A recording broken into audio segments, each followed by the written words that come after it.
So இந்த வீடியோவில் share மார்க்கெட்னா என்ன, ஒரு கம்பெனி எப்படி ஷேர் மார்க்கெட் உள்ள வராங்க அண்ட் ஷேர் மார்க்கெட் மூலிமா நம்ம எப்படிலாம் பணம் ஏர்ன் பண்ணலான்னு. இப்போது எக்ஸாம்பிளுக்கு டாட்டான்னு ஒரு கம்பெனி இருக்குது. அந்த கம்பெனியோட 2022 ஆனுவல் டர்ன் ஓவர் 10 கோடின்னு வச்சுக்கோங்க. 2021 அவங்க 9 கோடியும் 2020 அவங்க 10 கோடியும் ஏர்ன் பண்ணிருக்காங்க. ஸோ என்ன பண்ணாலும் அவங்களால 10 கோடி தாண்டி ஏர்ன் பண்ணவே முடியல. ஸோ இந்த டாடா கம்பெனி அவங்களோட கம்பெனியை டெவலப் பண்ணணும்னு நினைக்கிறாங்க. கம்பெனியை டெவலப் பண்ணால் மட்டும்தான் அவங்களால அதிக ப்ராஃபிட்ஸ் பண்ண முடியும். பட் டெவலப் பண்ணுறதுக்கு அவங்களுக்கு அதிக பணம் தேவைப்படுது. ஸோ பணத்துக்கு இந்த டாடா கம்பெனிக்கு 3 ஆப்ஷன் இருக்குது. 1 பேங்க் லோன், 2 பிஸ்னஸ் பார்ட்னர்ஷிப், 3வது ஷேர் மார்க்கெட். நீங்கள் பேங்க்கில் போய் லோன் வாங்கி தான் உங்கள் பிஸ்னஸை டெவலப் பண்ணணும்னு நினச்சிங்கன்னா லோனுக்கு அதிக இன்ட்ரெஸ்ட் கட்ட வேண்டியது இருக்கும். ஸோ கண்டிப்பாக இவங்க அதை சூஸ் பண்ண மாட்டாங்க. Second, business partnership. நீங்கள் ஒரு பார்ட்னர் கூட பிஸ்னஸ் போட போகிறீங்க அப்படின்னா அந்த பார்ட்னர் உங்களுக்கு அதிக பணம் கொடுப்பாங்க. கண்டிப்பாக உங்களால் உங்கள் பிஸ்னஸை க்ரோ பண்ண முடியும். ஆனால் உங்களுக்கு இருக்க அதே ஈக்குவல் ரைட்ஸ் உங்கள் பார்ட்னருக்கும் இருக்கும். ஸோ கண்டிப்பாக டாடா பார்ட்னர் கூடயும் போக மாட்டாங்க. 3வது தான் ஷேர் மார்க்கெட். ஸோ இந்த டாடா என்ன பண்ணுவார்னா செபி கிட்ட போய் ரெஜிஸ்டர் பண்ணுவாங்க. SEBI means security exchange board of India. இந்த செபி தான் நமக்கு ஷேர் மார்க்கெட்டில் செக்யூரிட்டிலேருந்து எல்லாமே பார்த்துப்பாங்க. செபி தான் ஷேர் மார்க்கெட்டில் எந்த ஒரு ஸ்கேமும் நடக்காமல் சேஃப் அண்ட் செக்யூராக பார்த்துப்பாங்க. இப்போது எக்ஸாம்பிளுக்கு இந்த டாட்டாவோட மொத்த நெட்வொர்க் 100 கோடின்னு வச்சுக்கோங்க. இந்த டாடா என்ன பண்ணுவாங்கன்னா 100 கோடியை எடுத்துகிட்டு போய் செபிகிட்ட கொடுத்து ரிஜிஸ்டர் பண்ணுவாங்க. செபி என்ன பண்ணுவாங்கன்னா 100 கோடியை ஷேராக மாற்றி கொடுத்துருவாங்க. அப்படி ஷேராக மாற்றி கொடுத்துட்டாங்க அப்படின்னா இதுக்கு முன்னாடி டாடா அப்படின்றது 100 கோடி பண மதிப்புள்ள ஒரு கம்பெனியாக இருந்துச்சு. ஆனால் இப்போது டாடா அப்படின்றது 1 கோடி ஷேர் மதிப்புள்ள ஒரு கம்பெனியாக மாறுச்சு. அது எப்படி பிரித்தாங்க அப்படின்னா ஒரு டாட்டாவோட ஷேர் வேல்யூ 100 ரூபான்னு பிரித்தாங்கன்னா டாட்டாவோட 100 கோடிக்கு 1 கோடி ஷேர்ஸ் வரும். நெக்ஸ்ட், செபி என்ன பண்ணுவாங்கன்னா டாட்டான்னு ஒரு கம்பெனி ஷேர் மார்க்கெட் உள்ள என்ட்ரி கொடுக்க போகிறாங்கன்னு பப்ளிக்கு அனௌன்ஸ் பண்ணுவாங்க. அதை ஐபிஓன்னு சொல்லுவாங்க. IPO means initial public offering. இந்த ஐபிஓ பற்றி இன்னும் கொஞ்சம் தெளிவாகவே சொல்கிறேன்.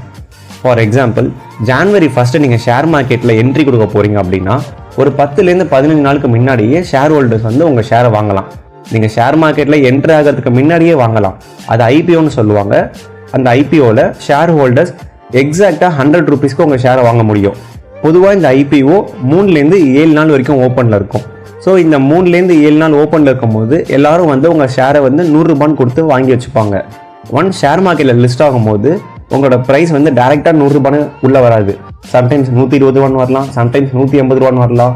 ஸோ அந்த மாதிரி ஷேர் மார்க்கெட் உள்ளே வரும்போதே உங்கள் கம்பெனியோட ஷேர் வேல்யூ அதிகமாயிரும். ஸோ இதனாலேயே நிறைய பேர் ஒரு நல்ல கம்பெனியை ஐபிஓலேயே இன்வெஸ்ட் பண்ணணும்னு சொல்லி பிளான்லாம் பண்ணுவாங்க. ஷேர் மார்க்கெட்டில் லிஸ்ட் ஆகுறது அப்படின்னா வேற ஒன்றும் இல்லைங்க. என்எஸ்சி அண்ட் பிஎஸ்சியில் உங்களோட கம்பெனி ஆட் ஆகும். NSC means national stock exchange, BSC means Bombay stock exchange. இது 2 தான் இந்தியாவோட மேஜர் ஸ்டாக் எக்ஸ்சேஞ்ச். நீங்கள் எந்த ஒரு ஸ்டாக் வாங்கி விற்கணும் அப்படின்னாலுமே இது 2ல் தான் உங்களால் வாங்கி விற்க முடியும். ஸோ என்எஸ்சி அண்ட் பிஎஸ்சியில் 1008 கம்பெனி இருக்கும். இந்த 1008 கம்பெனியில் உங்கள் கம்பெனி ஆட் ஆகும். அப்படி ஆட் ஆகும் தெரியுமா, அதை தான் நான் மார்க்கெட்டில் உங்கள் கம்பெனி லிஸ்ட் ஆகுறதுன்னு சொல்கிறேன். ஸோ நீங்கள் ஒன்ஸ் ஷேர் மார்க்கெட் உள்ள என்ட்ரு ஆனதுக்கப்புறம் ஷேர் ஹோல்டர்ஸ் எல்லாருமே உங்கள் கம்பெனியில் இன்வெஸ்ட் பண்ண ஆரம்பிப்பாங்க. இன்வெஸ்ட் பண்ணுறது மீன்ஸ் அவங்க 100 ரூபாய் கொடுத்து உங்கள் கம்பெனியில் ஒரு ஷேர் வாங்குறதுன்னு அர்த்தம். ஸோ ஷேர் ஹோல்டர்ஸ் எல்லாருமே எக்கச்சக்கமாக உங்கள் ஷேரை வாங்க ஆரம்பிப்பாங்க. ஸோ அப்படி அவங்க ஷேரை வாங்க அவங்க போடுற காசு எல்லாமே உங்ககிட்ட தான் சேரும். ஸோ நீங்கள் அதை வச்சு உங்கள் கம்பெனி டெவலப் பண்ணுவீங்க. ஸோ உங்கள் கம்பெனி க்ரோத் ஆக உங்கள் கம்பெனியோட ஷேர் வேல்யூவும் அப்படியே கொஞ்சம் கொஞ்சமாக இன்க்ரீஸ் ஆகும். உங்களுக்கு அதிக ப்ராஃபிட்ஸ் கிடைக்கும். ஸோ உங்களை நம்பி ஷேர் வாங்கின ஷேர் ஹோல்டர்ஸ்க்கும் நல்ல ப்ராஃபிட்ஸ் கிடைக்கும். இப்படி தான் ஒரு கம்பெனியில் எப்போவுமே இன்வெஸ்ட் பண்ணி வெயிட் பண்ணி அதுலேருந்து ரிட்டர்ன்ஸ் பார்ப்பாங்க ஷேர் ஹோல்டர்ஸ். பேசிக்காக ஷேர் மார்க்கெட்டில் 2 வகையாக பணம் ஏர்ன் பண்ணலாம். ஒன்று ட்ரேட் பண்ணணும், இன்னொன்று இன்வெஸ்ட் பண்ணணும். ட்ரேட் அப்படின்றது ரொம்ப ரிஸ்க். இப்போ எக்ஸாம்பிளுக்கு நீங்கள் ட்ரேட் பண்ணி ஒரு 5000 ஏர்ன் பண்ணுறீங்க அப்படின்னா சேம் டைம் அதே ட்ரேடில் இன்னொருத்தர் 5000 லூஸ் பண்ணுறாருன்னு அர்த்தம். நீங்கள் ஏர்ன் பண்ணுற ஒரு மணியும் இன்னொருத்தவங்க லூஸ் பண்ணுறது. பட் இன்வெஸ்ட்மெண்ட் அப்படி கிடையாது. நீங்கள் ஒரு நல்ல கம்பெனியில் இன்வெஸ்ட் பண்ணிவிட்டு நீங்கள் உங்களோட வேலையை பார்க்கலாம். நீங்கள் இன்வெஸ்ட் பண்ண மணி டே பை டேவாக கொஞ்சம் கொஞ்சமாக இன்க்ரீஸ் ஆகும். நீங்கள் எவ்வளோ நாள் அதிகமாக ஹோல்ட் பண்ணுறீங்களோ அவ்வளோ ப்ராஃபிட்ஸ் உங்களுக்கு கிடைக்கும். So compare to trading investment ரொம்ப சேஃப்.